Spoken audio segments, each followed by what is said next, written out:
This episode is called Valley of Darkness. I am going to assume this is not a literal Valley of Darkness, but a metaphorical one. Welcome to Casual Nerd Reactions. Today we're watching Season 2, Episode 2 of Battlestar Galactica, Valley of Darkness. I have to imagine that the darkness that people are referring to is knowledge. Like, maybe in this episode, there's just a ton of stuff that nobody knows about. I can't imagine what the main plot is going to be, but I do have to assume the urgency of the toasters that just boarded the Battlestar Galactica. Like, that feels like a plot line that's gonna have some urgency to it, not something that'll be called back in 5 or 6 episodes, right? Like, that's gonna happen probably now. Obviously, the people are still stranded on Cobol. They're gonna have to get out of there at some point. I think I'm most invested in Starbuck and Hilo and Sharon, who are stranded on the original planet that we first met, that I know the name of, I promise you, Caprica. Was on my mind the whole time, never blinked at all. Okay, look, I want to acknowledge, yes, Hilo has been on Caprica the whole show, okay? That has been his whole storyline, trying to get off Caprica for a whole season plus now. Starbuck will not be on Caprica that long. So while, yes, we stuck with the trend of only having 1 or 2 scenes last week on Caprica, I do expect that storyline to be accelerated a little bit. Hilo and Starbuck will not be stranded there for long because they're not going to keep Starbuck in the B storyline for an extended period of time. I'm just pretty confident about that. So that being said, listen, let's get into this. Let's experience Valley of Darkness, Battlestar Galactica, Season 2, Episode 2, for the very first time. Hey, looking good, Billy. Hey. Hey. I almost said Billy D. I've really been thinking about you. That's nice. I gotta go. Uh-oh. We have DMA interrupt. It is a literal darkness and a metaphorical darkness, I'm betting. Hey, Captain, nice work out there. I'm not sure what you guys are kissing and hugging about. We just screwed up. We let one through. Sound-powered phones are the only thing working. Try to get through to damage control, but the lines are jammed. The percussion here, I mean, obviously the situation is urgent, but it just feels really exciting. We've been boarded. Okay, they're aware of it immediately. That makes me very happy. But not everyone's aware of it. This guy's gonna die, probably. Definitely. Oh, I was the least familiar with him of the 4. We knew it wouldn't be Apollo. Wow, tough. Didn't we see... Whoa. Nice. Didn't we see one of them get shot by Hilo? They've been upgrading? Explosive rounds are the only way to take them down. How many rounds you got? That was our last one. Oh, not great. Let's go toaster shopping. All clear, sir. Are those gunshots? Yeah. We can't stay in here. Open the door. You know I can't do that, Madam President. You'll ask her to pray with you, but you won't save her life? Yeah, you'll let her out. Thank you. Of course, you're still a rat in a cage, just a slightly bigger cage. Captain Adama! I have a fire team with me! Come on. Oh, good. It makes sense that Captain Adama would come and protect her. Sick bay is the safest spot. You ever handled a weapon before? I got a gun from my uncle when I was like 10. Count it. Principle's the same. Remember, just head away from the sound of gunfire. What about you? We're heading towards the gunfire. Yeah. May the Lords protect you. And the Force be with you. Your girlfriend's from a lovely family. Hey, I was fooled by her. She fooled me. She seemed so real. I fell in love with a machine. Call me an idiot and let's be done with it. You're an idiot, but the Cylons have a way of making all of us look like idiots. Oh, wow. I guess I didn't expect the second part with a little bit of compassion. That impressed me a lot. Kara, what are you doing? Got something I gotta pick up. If they're successful, they will override our decompression safeties and vent us all into space. They'll turn the ship's guns on the fleet and wipe it out once and for all. Shocked. They have a sound strategy for destruction. Dr. Boltar, Dreaming, I see. what do you have there? It's a child, obviously. Is this the shape of things to come? Only one thing for it, then. What are you doing, Dream Adama? If it's the shape of things to come, Adama's gonna take control over it, right? He's the man. He's gonna kill the baby. Or maybe he'll build it a basket. Nope. It's jarring, even though it's a dream baby. He killed a baby. It's a message. What happened on Cobol, by the way? A place where gods live with the humans in harmony. For a time, perhaps. Then your true nature asserted itself. Did the humans turn against the gods? Mankind's true nature will always assert itself. So you will try and kill our baby. Only if you let him. Keep your eyes up ahead. Come on. Yeah, I wonder how many we're losing. I guess we'll see next week what the number updates to.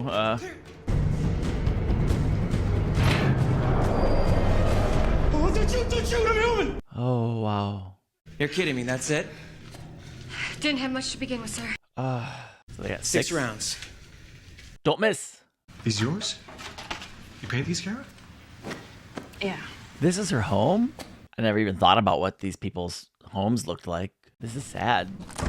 Like, she was clearly not in a great place at the start of this series. Or maybe not even now. It's kind of like a contrast to her tough personality, the softness of the song. That is definitely not you. It's my dad. After the attack, I never pined over any of my old crap. Definitely don't blame her after kind of seeing her place here. You know, everyone I know is fighting to get back what they had. I'm fighting because I don't know how to do anything else. Really great scene, really great performance here by Katie Sackhoff. And what a line. She stopped breathing a while ago. D. Oh, she's seen some stuff today. D, look at me. D. Try using her rake. Petty Officer Duala, look at me. Hey. Hey, I'm glad to see you. We need an alternate route to sickbay. You want to go away from the Cylons. Now clear your head. Sergeant Hadrian reports her units had to halt their advance on Deck 10. Sergeant Hadrian from, she tried to take over and accuse everybody of being a Cylon. All of these scenes are great. This is such a tense episode. Darn getting shot, it wasn't your fault. You know that, right? Talk to me, you motherfucker! Motherfrecker. I thought it seemed a little harsh even for this. Society's better appreciate this. Gotta get him the med kit. We gotta go, Kelly. Remembering your purpose, your mission will keep you moving forward when you otherwise would quit. I liked that scene. I've liked all the scenes. Thunder. Go. How long before Crashdown realizes? There it is. He's not gonna make it. What? Oh, man, come on. Give him another shot. It's too late. What do you mean it's too late? Tarn died for nothing. It's gonna be slow and painful. We can spare him that. We can spare him that if we give him the Morpha from my kit and the one that you brought back. LT, come on. He's your lad, Chief. Hey, buddy. We got a rescue party here. Raptor just landed. We're gonna put you on and take you back to Galactica. Guess give him some peace of mind before he dies.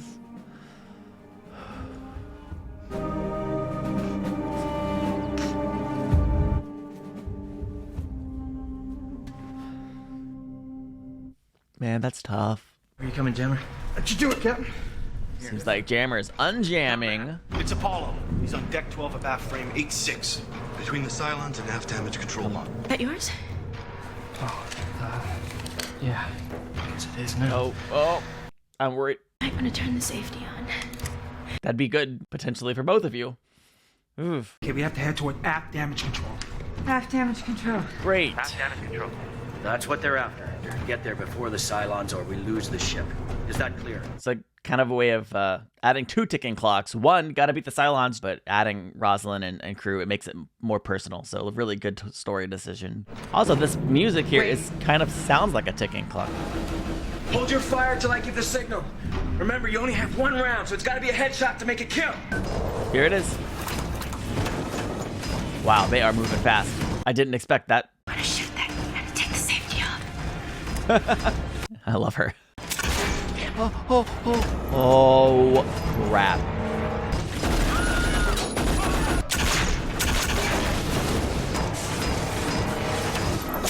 Oh, that was a cool moment. Whew. Real action hero stuff right there. They don't look so big now, do they? They look big enough. Yeah, we lost some good people, I'm sure. I'll take that. Yeah, good call. Have you been shot? No, I'm fine. Wow. Wow. Great episode. Wow.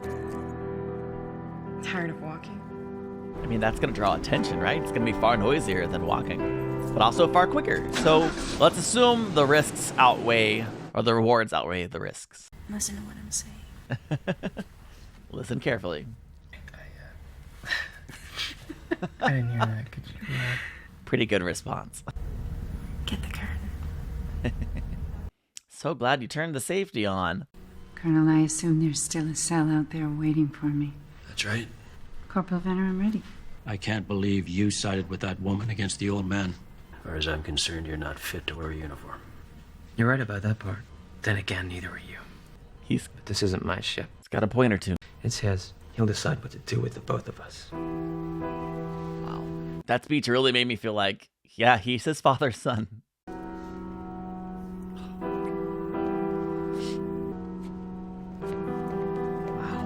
Thank the gods I didn't have kids. You wouldn't want Ellen as a mom, I don't think. There were so many great moments in this one. This was an episode where I really feel like everything fired on all cylinders. It obviously was kind of the conclusion of last week's episode where all those storylines continued. And wow. Let's start with the Galactica, because every scene on the Galactica sizzled. Every character, their storylines, watching them navigate the Valley of Darkness, as it were, it all cooked in a very literal sense. It was so compelling, so urgent. And we got some good action at the end when Apollo and his crew shot them up. We lost, well, we don't know exactly how many people. I'm sure they'll let us know next week from 47,874 how many down we are. I'm guessing 20 or 30. Hopefully not quite that high, but who's to say, really?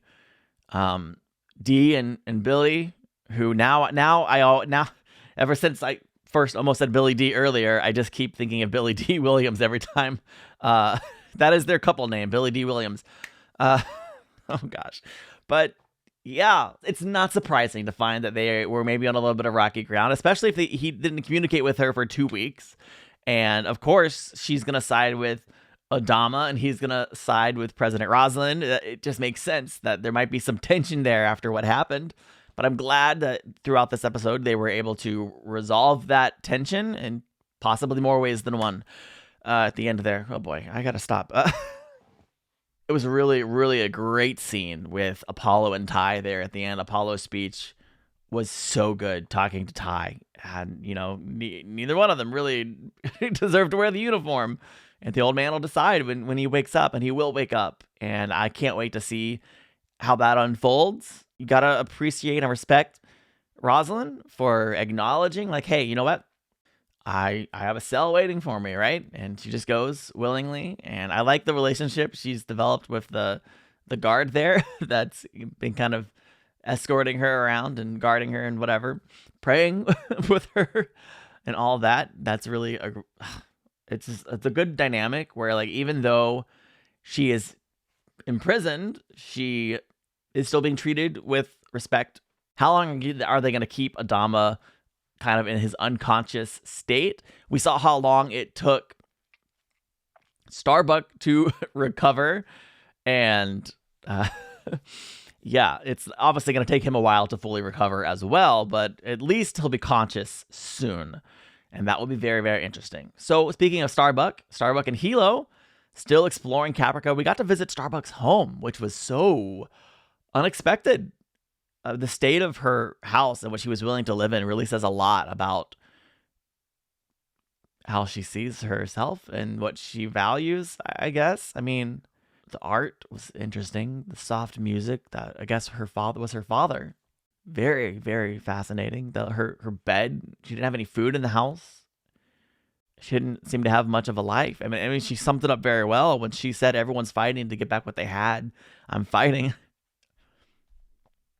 because I don't know how to do anything else. And I think that really sums up her character to an extent, right? She is that tough exterior, and it's covering up, I think, a lot of hurt. We don't fully know her backstory yet. It was hinted at a few episodes ago last season, but we don't really know her full backstory. And And they got a pretty nice car there at the end. They're gonna get somewhere pretty quickly. Hopefully, they'll get off of Caprica pretty quickly. I really would like to go ahead. Let's get that arrow back to the Galactica and see how that goes. I imagine they'll catch up with Sharon before they leave, one way or another. The scene with Adama drowning the baby, very, very interesting. Again, emphasizing this is the shape of things to come. I think Adama and the colonists would be probably, I don't know if they would try to kill a Cylon/human baby or not, but obviously they're not going to be pro the intermingling of the species, for lack of a better term. I mean, I don't even know how I feel about it. I'm just a spectator here, okay? How I feel about it doesn't really matter, but it's iffy, maybe icky. But at the same time, like, I'm personalizing it for Hilo. Like, that is his child, right? And his instinct is to protect it. Whether or not that instinct is good or not, I'll leave that for you to decide. I don't know. Ooh, it's weird, right? Okay, I don't know. I don't know how to feel about it, but I'm interested in it, and I can't wait to see this continue to unfold. But my whole thing here, back on Cobol, the scene with Baltar, with when number 6 showed him all of like the skulls and the remnants, that's like, humanity always shows its true nature. It seemed to be implying that the humans and the gods lived together on Cobol, and then the depravity of man took over and they turned on the gods. That's what it seems to be. I don't know if that's what led to them exiling, leaving Cobol and forming the 12 or 13 colonies, or not. And then if that is part of the backstory there, what led to the 13th colony going to Earth and then being kind of, becoming a mystery? Why is Earth different? Why are they not part of the 12? I don't know. I've got questions. And you have answers, but I don't want to know them yet. Don't tell me. No spoilers. Thank you. Y'all have been great about that, by the way. I really appreciate that. And of course, the Tyrell and Callie, and they made it back, but they didn't make it back in time to save him. They just kind of made him comfortable. And really moving scene, really heartbreaking, really sad. All in all, this was an amazing episode. Season 2 is off to a very, very satisfying start. And I can't wait to see how this continues to unfold. Well, I have to say thank you so much for watching. If you are enjoying these reactions and you want more, consider supporting me on Patreon. It allows me to really continue to do this, but I'm also 4 to 5 episodes ahead on Patreon at any given time, and that includes the full links and early opportunities to view the YouTube edit. Sometimes you'll get to see a version that's maybe longer than what ends up being released on YouTube, as copyright is a constant challenge with this show. Just being real. We love it. Check that out if you want to support the channel and maybe engage a little deeper into the Battlestar Galactica mythology and whatnot. Whew. In the meantime, the best way to support is just keep showing up and watching the channel. So be sure to like this video and subscribe so you can keep doing that. And thank you so much for being here. I hope you're enjoying these. Special thanks to my patrons. Here's another episode you might enjoy, and I'll see you in the next one. Bye.